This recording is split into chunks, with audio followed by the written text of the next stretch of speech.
Olá, olá para você que está assistindo ao terceiro dia da Constelação Transcendente, que é a nossa semana da Stardust Zone de visibilidade trans, travesti, neurodivergente.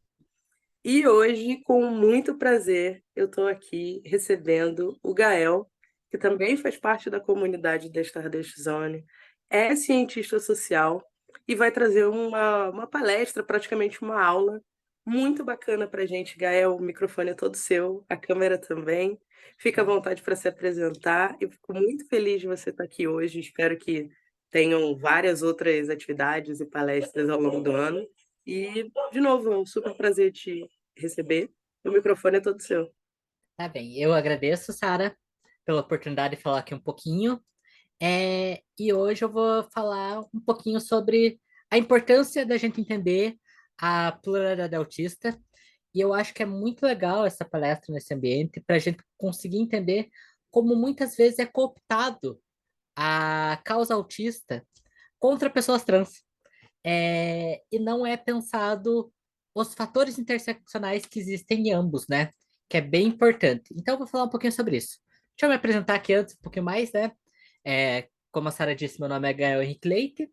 Eu sou formado em Ciências Sociais pela FPR, tenho um MBA em Gestão Estratégica em UX pela Uninter, uma pós-graduação em Transtorno Espectro Autista, Inclusão Escolar e Social. Estou fazendo mestrado em Tecnologia e Sociedade. Sou coordenador de pesquisa do Movimento CRIA Autista.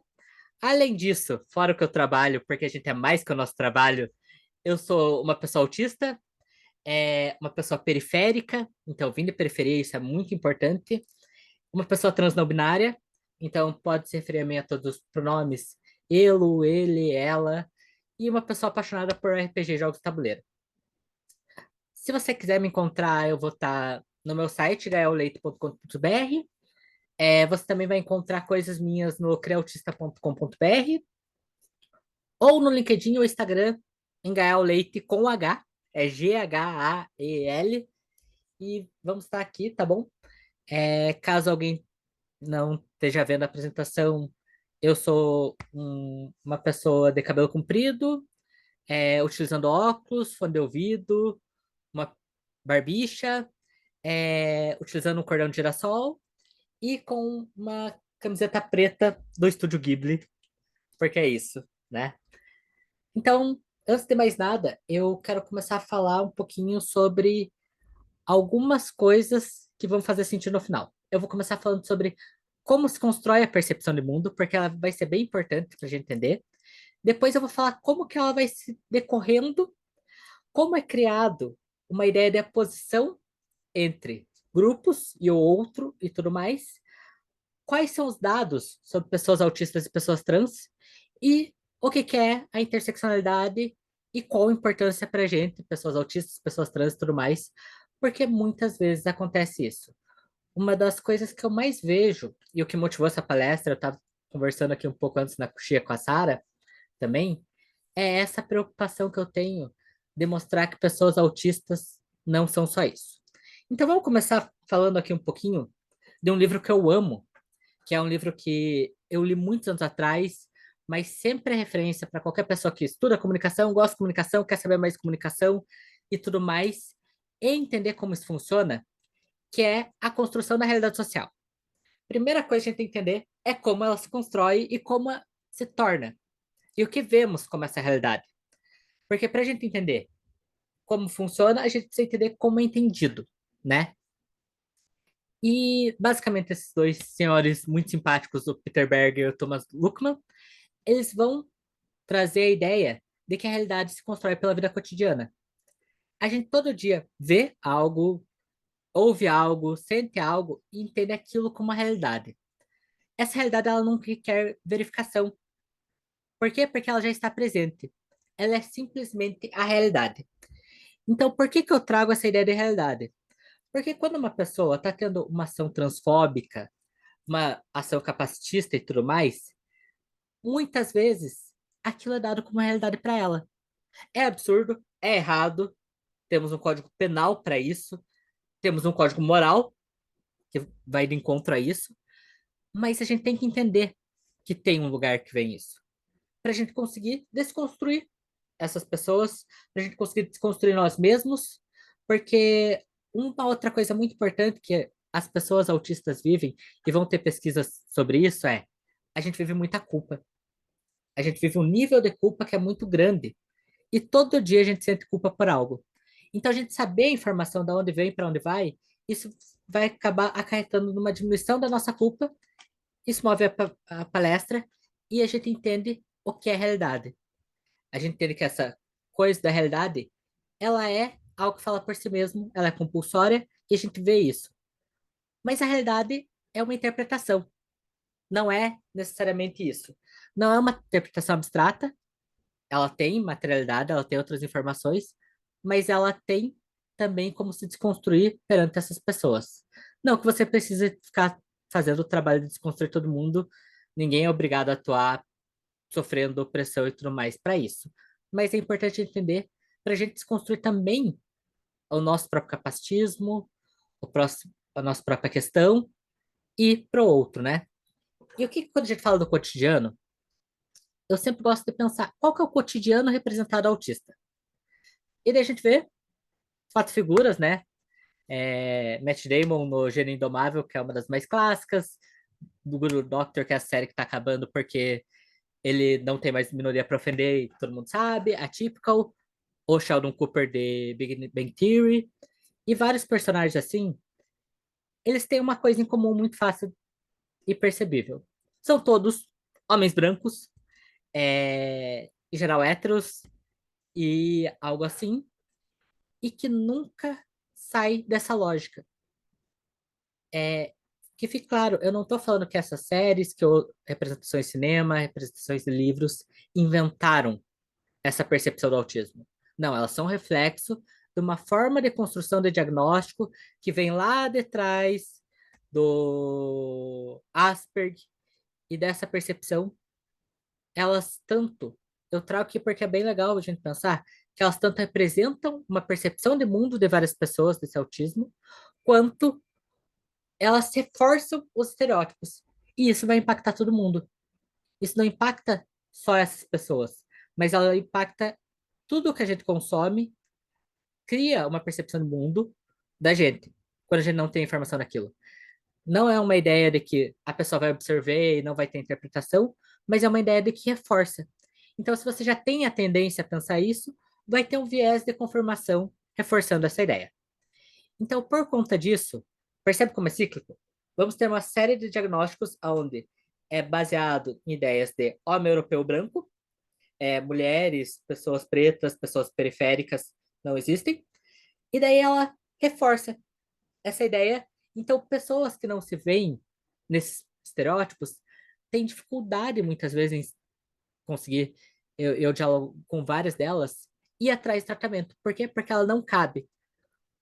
Eu gosto muito da Hannah Gadsby, que é uma comediante que é formada em História da Arte e tudo mais, e ela fala que uma das coisas que ficou muito surpresa quando falaram da possibilidade dela ser autista é o fato de que ela não era uma pessoa boa em matemática, ela não era um gênio da matemática. E eu acho que todo mundo que não é um gênio da matemática e tudo mais, em algum nível, sente algo assim toda vez que vê. Prometeram que a gente ia ter várias habilidades e a gente tem muito mais estresse, coisa assim, além da forma que lida. O espectro, ele é muito vasto, ele é muito diverso, ele é muito diferente. E eu trago um pouquinho dessa vastidão, né?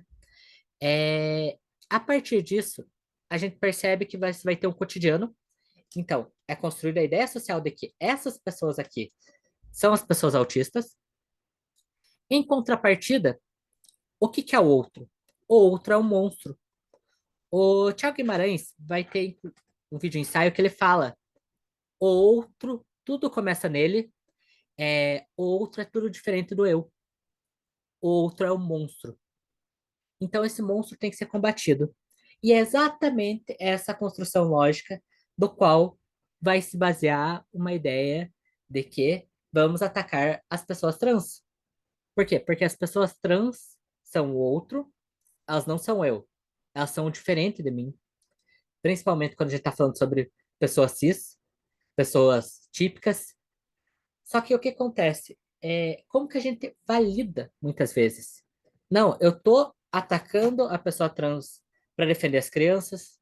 eu tô atacando a pessoa trans para defender as pessoas neurotípicas, as pessoas disléxicas, as pessoas de outras formas, e isso vai acarretando num todo um sistema do qual vamos atacar esse outro. Então, essa ideia de que é um monstro, sabe? Ela vai criando um código, e quando eu digo código, é só um termo de coding, de tudo que a gente consome, é, que vai reforçando essas ideias, né? A gente começa a pensar o quê? Quando a gente lê algo e vê algo, ela dialoga com a gente. Aqui eu tô falando de semiótica. É basicamente essa ideia. Quando qualquer conteúdo que a gente consuma, e isso não é conteúdo só de entretenimento, é conversas, é diálogos, tudo mais, a gente vai perceber e vai construindo a nossa realidade. Lembra do que eu estava falando lá atrás? É aqui que vai se resultando. Então a gente vai percebendo como. Quando a gente vai descrever e vai construir personagens, principalmente antes, você tem o personagem que é X, o personagem que é Y, o personagem autista que não entende minorias, o personagem que nunca. A pessoa autista, sim, pessoas autistas, eu vou falar muito autista, mas vamos entender como neurotípicos em geral. Eles, nós, temos uma questão de problema com normas. Mas quantas vezes essas normas são feitas para quebrar grupos opressores? Ele não representa a realidade. Ele representa uma fantasia da realidade de como quer que seja a partir do seu autor, que vive numa realidade dele. Então ele vai gerando essa realidade, percebe? O autor, que vive numa realidade de interpretação do mundo dele, cria uma realidade fantasiosa em sua fantasia de livros, filmes, séries, animes, músicas, jogos e tudo mais. Essa realidade não é algo real, material, ele não representa as pessoas, mas sim o que ele quer que seja dessas pessoas, ou o que ele entende dessas pessoas. Então, nisso, pessoas trans são colocadas em certos lugares, muitas vezes. Quando a gente vai falar sobre muitas das histórias LGBT são histórias ligadas associadamente diretamente a tragédias, você vai ter uma posição tradicional de lugares no entretenimento que constrói isso. Então, quando a gente pensa, temos o cotidiano do rapaz branco, temos o monstro, que é o outro diferente desse rapaz branco autista. E não é um ataque às pessoas brancas ou pessoas cis, hétero e tudo mais. Elas são pessoas que sim, devem ser acolhidas também, mas entender também que elas são mais do que só isso, dentro do próprio espectro, também é um entendimento. E que outras pessoas sofrem com algumas questões estruturais. Isso se torna muito importante para a gente conseguir entender como funcionam as intersecções, e esse é o motivo da palestra, né? A gente constrói isso. Partindo disso, a gente vai começar a ver ataques, de fato. A gente vai ter uma deputada federal que está censurado o nome tanto dela quanto de uma professora para evitar processo, né? Falando, a professora tal explica a linguagem neutra que exclui mais de 45 milhões de brasileiros, somando o número de cidadãos com deficiência visual, auditiva, dislexia e autismo. Pauta de inclusão para quem exclui 20% da população nunca foi por inclusão. Você percebe que nenhum momento passa pela cabeça dessa pessoa de que dentro dessas pessoas com deficiência visual, pessoas com deficiência auditiva, dislexos e autistas, tem pessoas trans, né? A gente fala, tem uma reportagem que eu peguei sobre a linguagem neutra, não binária, o inclusivo, exclusivo, falando de como isso não afeta também esses mesmos grupos, em especial pessoas autistas que têm dificuldade em entender. Mas quanto que essas pessoas autistas fazem parte desse grupo? Quanto que elas participam desse grupo? E elas estão duplamente excluídas, porque elas são excluídas de ter uma profundidade, porque elas são baseadas no estereótipo do que essa pessoa criou na cabeça dela, do que é uma pessoa autista, e também ela é excluída por ser uma pessoa trans. E quando eu digo isso, muitas vezes a gente sabe que isso acontece, a gente tem dificuldade em entender o porquê que isso acontece e ter como rebater, inclusive, né, essas ideias. Porque uma coisa que eu acho muito importante, eu acho que é muito comum da vivência de qualquer grupo de nós, é o capacitismo, a, a fobia, a pessoa neurotípica, a homofobia, a transfobia, ela é incrustada na nossa cabeça por muitos anos e é feito um esforço para deixar de ser, né? Existe um status quo que ah, eu cresci com vários estereótipos do que era uma pessoa trans, ao ponto que eu nunca tinha me reconhecido até uma fase adulta do que era essa pessoa trans. Por quê? Porque eu não cabia. Eu nunca me entendi como uma pessoa autista, porque eu não era esse estereótipo da pessoa autista que eu via, do esperado, sabe? E a coisa mais comum quando eu vou conversar com pessoas que estão descobrindo ou que têm suspeita é: eu não faço parte desse estereótipo, então eu não sou. E assim, eu vejo isso das pessoas procurando, eu vejo isso de profissionais da saúde que têm um conhecimento defasado sobre o que é o neurotipicismo. É, você vê aqui uma cena do Good Doctor, que é, eu tirei de um TikTok de uma dessas páginas que está ali em azulzinho censurado também, falando que uma pessoa não é do gênero que ela é por conta de transfobia. Então, é utilizado toda essa coisa para reforçar essa mesma ideia e coloca-se nessa caixinha. Aqui nós temos o autismo, aqui nós temos a pessoa trans, e elas nunca se misturam. Por isso é importante a intersecção. Mas se a gente olha a realidade, isso está muito mais próximo. Você vai ter o John Strange, que ele é um professor da Escola de Medicina da Universidade de George Washington. Aqui embaixo está o artigo, junto ali com o DOI, então você pode pesquisar, não é nada que não tenha. Ele com outras pessoas, com autores, faz um trabalho de pesquisa percebendo sobre a variação de gênero em pessoas com dentro do espectro e também com déficit de atenção e hiperatividade. E ele percebe que participantes com TEA tiveram 7,59 vezes mais probabilidade de ter uma variação de gênero. Então, a gente tem só a retratação e conhecimento de um homem cis branco, porém, quando a gente olha sobre dados de pessoas autistas, está muito mais junto. E eu trago números, né? Não é algo que é, é um artigo publicado numa revista científica da área por uma pessoa que é um PhD da área, que trabalha com autismo e agora migrou para pesquisar gênero porque percebeu uma importância dessa intersecção. Então, trazendo isso, a gente vê a importância da intersecção. E eu falo muito disso, da intersecção para lá, da intersecção para cá. E a gente tem no Brasil, inclusive, e daí entra em questões regionais também, o que é essa intersecção?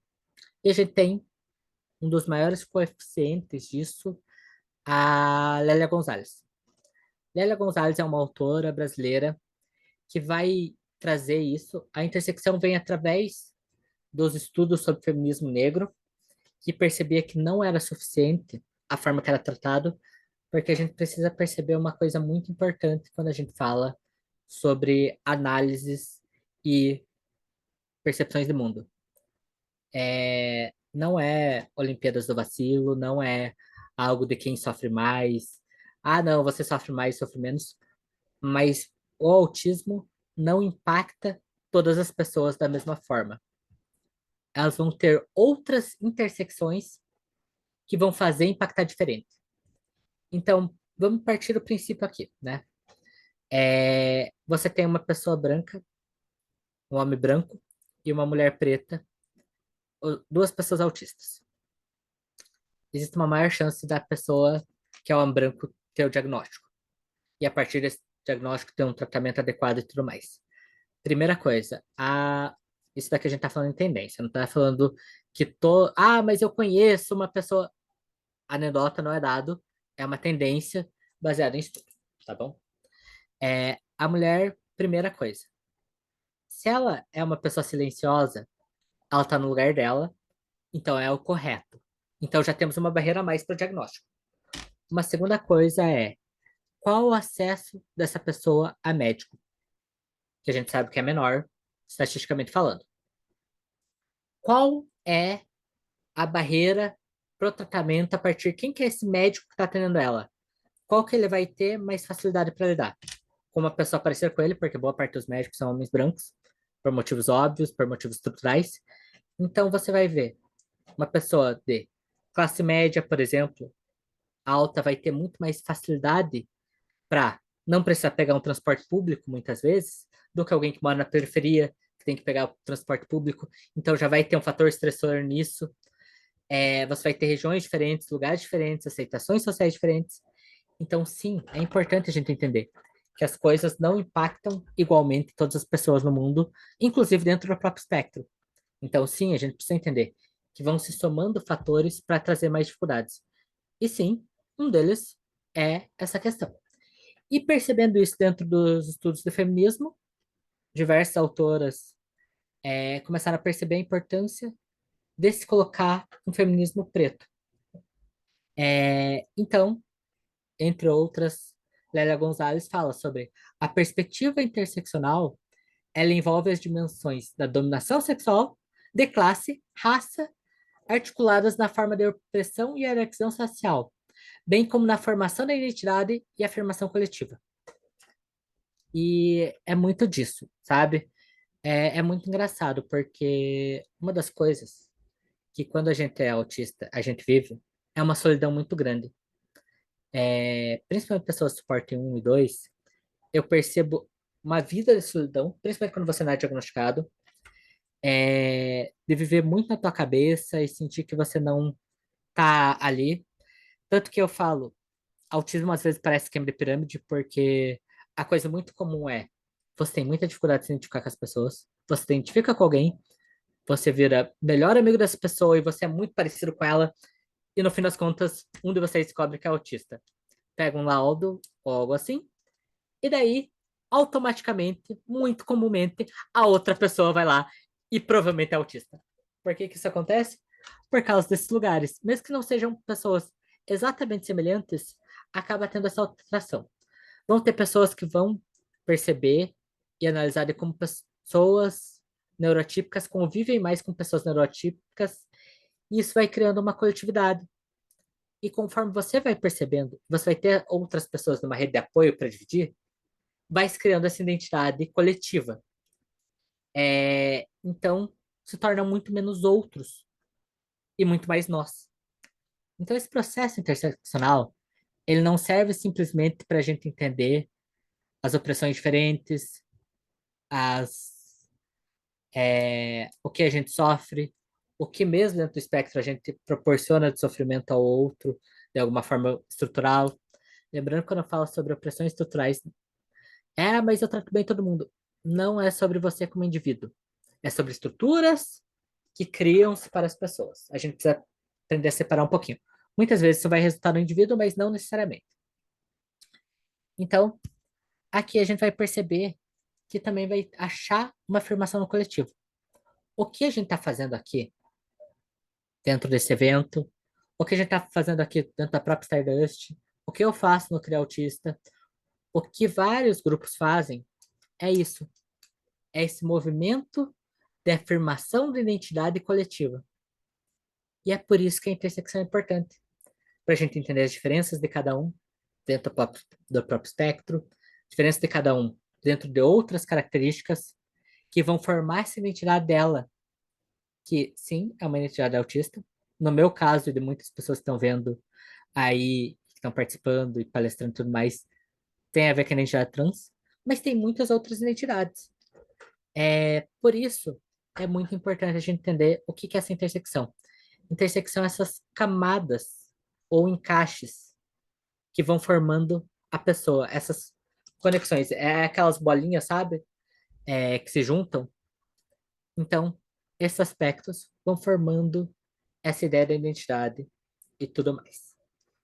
Partindo disso, por isso que se forma a ideia de incluir, além das cores LGBT, né, outros símbolos, e sim, baseado nessa ideia de intersecção e opressão, e de que há uma diferença, há as cores do movimento antirracista. Porque você não consegue pensar uma libertação, uma aceitação e inclusão das pessoas é, neurotípicas sem pensar todas as outras estruturas. Por quê? Porque senão vai acontecer igual anos atrás, com vários movimentos que achavam que tudo estava resolvido. Ah, mulheres, e abre muitas aspas aqui, de que se entendia até anos atrás ali, por volta dos anos 2000, que não existia necessidade mais de mulheres lutarem por direitos. Elas podiam votar, elas podiam trabalhar, então estava tudo resolvido. Você vai ter um mundo de coisas vindo com essa ideia. Hoje em dia entende-se que não, que algumas coisas se melhoraram, mas ainda há muitas coisas, inclusive além da própria legislação e afins. Então não tem como eu pensar em incluir a pessoa autista sem incluir os outros aspectos. Sem incluir esse aspecto da periferia, sem incluir o aspecto do trabalhador, sabe? Não adianta pensar sobre construir isso de, não, a gente vai ser uma empresa inclusiva, beleza, mas você está obrigando o teu funcionário autista a se locomover até aí para um trabalho que ele não precisaria obrigatoriamente só porque você tem uma dificuldade de gestão? Você está pegando essa pessoa autista e colocando numa caixinha, você está ignorando outras características dela que vão mudar. É, a pessoa ter uma questão de locomoção por outra deficiência, ela ter uma questão é, com outra comorbidade, ela ter uma questão social, outros aspectos que também atingem ela. Então, não, autista não é só aquela pessoa branca, ela é uma pessoa muito mais diversa, ela é uma pessoa muito mais conectada a outros aspectos. Então, sempre é legal a gente pensar, tá, aonde que eu tô desses lugares? Não é colocar em caixinhas, mas entender, tá, nem sempre o impacto, por exemplo, é muito comum quando a gente vai ver sobre estudos de avaliação, né, de pessoas autistas, a fala de, mas você era uma criança que conversava com outras crianças? E isso é um teste muito comum e teve comerciais para quem aí viveu a infância da década de 90, da criança, ela era autista se ela brincava sozinha, sabe? E eu sou uma criança, uma nota, né? Eu vejo muitas outras que não brincavam sozinha. A minha infância inteira eu brinquei com outras crianças. Porque meus pais olhavam, eu morava numa casa com 10 crianças no interior do Paraná. Como que você vai afirmar que essa criança está sozinha? Tem 10 crianças ali. Mas na minha cabeça eu estava fazendo a minha brincadeira enquanto os outros estavam fazendo a deles, sabe? Na minha cabeça havia uma solidão muito grande que eu nunca entendi como solidão. E um sentimento de estar em solidão, mesmo tendo pessoas em volta. Então, a partir desses fenômenos, é, funcionava muito para a relação de vida de pessoas na Europa que estava sendo estudada, esses casos de autismo. Mas para o Brasil funciona? Pensar um autismo com as características brasileiras. Ah, mas o autista não fala simplesmente. E aí, você vai pegar e ignorar regionalismos, características, outras formações, entende? O aprendizado desde criança, que você vai ouvir, que você tem que ser acolhedor, senão você está errado, isso é fragmentado na tua cabeça muitas vezes, do se preocupar com o outro, do dividir as coisas, e como isso vai gerando vários sentimentos e vai gerando várias especificidades que se a gente não pensa, nessas interseccionalidades e características específicas, a gente volta a diagnosticar o rapaz bom em matemática que fica montando cubo mágico, que existe também. Mas não é só ele que existe. Existe muito mais, existe muito além. E existem outras intersecções. Então, quando a gente pensa sobre o que está sendo construído aqui em outros espaços, a minha ideia é tornar cotidiano isso. É tornar cotidiano essas outras vivências, essas outras diferenciações, essas outras características. É trazer para a construção da realidade quais são esses autistas. O que que eles fazem? Só de pessoas que eu tive contato. Tem ilustrador, tem médico, tem psicólogo, advogado. Tô falando só de pessoas em volta de mim. Uma variação de profissões. Cientista político, economista, é, geógrafo. Então, assim, e disso vai ter pessoa que ama balada, que vai pra balada, adora música eletrônica, vai ter a pessoa que odeia música eletrônica, vai ter a pessoa que gosta de X, vai ter o hiperfoco em Y. Então, para trazer para o cotidiano essas outras vivências, essas outras características, essas outras coisas. Então, nós não somos um ou outro, nós somos um e outro. Somos uma junção dessas diversas características que nos formam, seja pelas coisas em volta nossa, seja pelas coisas que consumimos, seja pelas coisas que acreditamos. Então, fica aí. Obrigado, pessoal. Acho que eu consegui fazer rapidinho aqui a palestra. E é isso. Quero deixar para vocês também, no site criautista.com.br, com um A só, a gente está fazendo uma pesquisa sobre mercado de trabalho e pessoas neurotípicas. Então, por favor, participem. E você me encontra nas redes sociais aí. Sempre estou aberto, caso tenha dúvida, eu posso ajudar, ou qualquer coisa assim. E é isso.